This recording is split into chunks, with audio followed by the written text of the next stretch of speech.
ನಾನು ಹೇಳ್ತಾ ಇರೋದು ವಿದ್ಯಾರ್ಥಿ ಸಂದೋಹಕ್ಕೆ, ದಯವಿಟ್ಟು ಮಕ್ಕಳೇ, ಸಣ್ಣ ಪುಟ್ಟ ವಿಷಯಗಳಿಗೆ ಮನೆಯಲ್ಲಿ ರೇಗಾಡಬೇಡಿ. ಸಣ್ಣ ಪುಟ್ಟ ವಿಷಯಗಳಿಗಾಗಿ ಆತ್ಮಹತ್ಯೆ ಮಾಡ್ತೇವೆ ಅಂತ ಹೇಳಬೇಡಿ. ಅಲ್ಲ, ಅಪ್ಪ ಅಮ್ಮನ ಎದುರು ನಿಂತು ನಾನು ಮನೆಗೆ ಬರುವುದಿಲ್ಲ ಅಂತ ಅವರಿಗೆಲ್ಲ ಬೆದರಿಕೆ ಹಾಕಬೇಡಿ.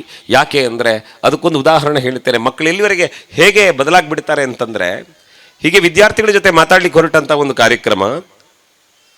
ಮಾತಾಡ್ತಿರ್ಬೇಕಿದ್ರೆ ಒಬ್ಳು ಹುಡುಗಿ ಸ್ವಲ್ಪ ವಿಚಿತ್ರವಾಗಿ ಆಡುತ್ತಾ ಇದ್ಲು. ಕಂಡಾಗ ಅವಳ ಮೇಲೆ ಒಂದು ಸಂದೇಹದ ದೃಷ್ಟಿ ಇತ್ತು ನನಗೆ, ಆದರೆ ನಾನೇನು ಹೇಳಿರಲಿಲ್ಲ, ಮಾತಾಡ್ತಾ ಹೋದೆ. ಕಾರ್ಯಕ್ರಮ ಮುಗಿದು ಹೊರಗೆ ಬರಬೇಕಿದ್ರೆ ಅಮ್ಮ ಬಂದು ಹೇಳಿದ್ರು, ಸರ್ ಮಗಳ ಹತ್ರ ಒಂದು 10 ನಿಮಿಷ ಮಾತಾಡ್ತೀರಾ? ಏನಾಯಿತು ಅಂತಂದೆ. ಕರೆದು ಮಾತಾಡಿದರೆ 8ನೇ ಕ್ಲಾಸ್ನಲ್ಲಿ ಓದ್ತಾ ಇರುವ ಹುಡುಗಿ ಅವಳು. ಏನಾಯಿತು ಮಗ ಅಂತ ಕೇಳಿದರೆ ಅವಳು ಕತೆ ಹೇಳ್ತಾ ಅಳುವುದಕ್ಕೆ ಆರಂಭ ಮಾಡಿದ್ಲು. ಅವಳದೊಂದು ಪ್ರೇಮ ಪ್ರಕರಣ. ಹುಡುಗ ಏನು ಮಾಡ್ತಾರೆ ಅಂತ ಕೇಳಿದರೆ ಅವನೀಗ 2nd PUC ಓದ್ತಾ ಇದ್ದಾನೆ. ಅವರು ಇವರ ಪ್ರೇಮ ಕಥೆ ಎಲ್ಲ ಮುಗಿದು ಕೇಳಿದೆ, ಮಗ ಅಪ್ಪ ಏನು ಮಾಡ್ತಾರೆ ಅಂತ.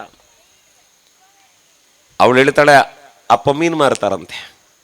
ಒಂದು ಬೆಳಿಗ್ಗೆ 4 ಗಂಟೆಗೆ ಎದ್ದುಕೊಂಡು ಇಲ್ಲಿಂದ ಮಲ್ಪೆಗೆ ಹೋಗಿ ಅಲ್ಲಿಂದ ಮೀನು ಹಿಡ್ಕೊಂಡು ಬಂದು ಇಲ್ಲಿ ಮನೆವರೆಗೆ ಸಾಯಂಕಾಲ 4 ಗಂಟೆವರೆಗೆ ತಿರುಗಿ ಬೆವರು ಸುರಿಸಿ ದುಡಿದ ಸಂಪಾದನೆಯಿಂದ ಮಕ್ಕಳಿಗೆ ಗಂಜಿ ಕೊಟ್ಟು ತಾನು ತಿಂದು ಅಂಗಾತ ಬಿದ್ದು ಒಂದು 10 ನಿಮಿಷ ವಿಶ್ರಾಂತಿ ಪಡೆಯುವ ಒಬ್ಬ ಅಪ್ಪ ಮಗಳಿಗೋಸ್ಕರ ಇಷ್ಟು ಶ್ರಮ ವಹಿಸ್ತಾನೆ.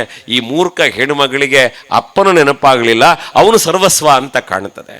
ಹೋಗ್ಲಿ, ಎಷ್ಟು ಸಮಯ ಆಯಿತು ಮಗ ಅಂತ ಕೇಳಿದರೆ 21 ದಿನ ಆಯಿತು ಅಂತಾಳೆ.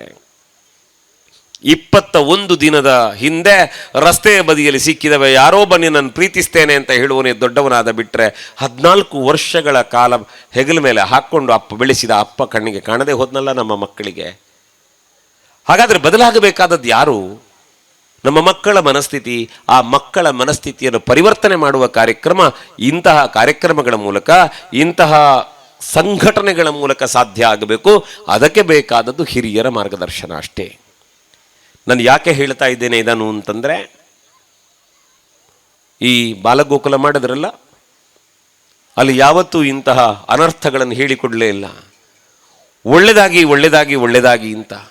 ಯಾಕೆ ಅಂದರೆ ನಮ್ಮ ಮಕ್ಕಳಿಗೆ ಗೊತ್ತಿಲ್ಲ, ಜೀವನದಲ್ಲಿ ನಾವು ತಪ್ಪಿದರೆ ನಮಗೆ ಮಾತ್ರ ನಷ್ಟ ಅಲ್ಲ, ಇಡೀ ಸಮುದಾಯಕ್ಕೆ ಅದು ದೊಡ್ಡ ಕಂಟಕವಾಗಿ ಪರಿಣಮಿಸ್ತದೆ.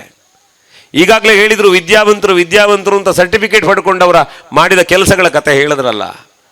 ಸರ್ಟಿಫಿಕೇಟ್ ಹೊಡ್ಕೊಂಡು ಏನು ಪ್ರಯೋಜನ? ವೈದ್ಯರಾಗಿದ್ದಾರೆ, ಆದರೆ ಡೆಲ್ಲಿಯಲ್ಲಿ ಬಂದು ಬಾಂಬ್ ಇಟ್ಟು ಯಾರ್ಯಾರನ್ನೋ ಕೊಂದಾಗುತ್ತಾರೆ. ಇಂಥವ್ರು ವೈದ್ಯರಾದರೆ ಏನು ಪ್ರಯೋಜನ?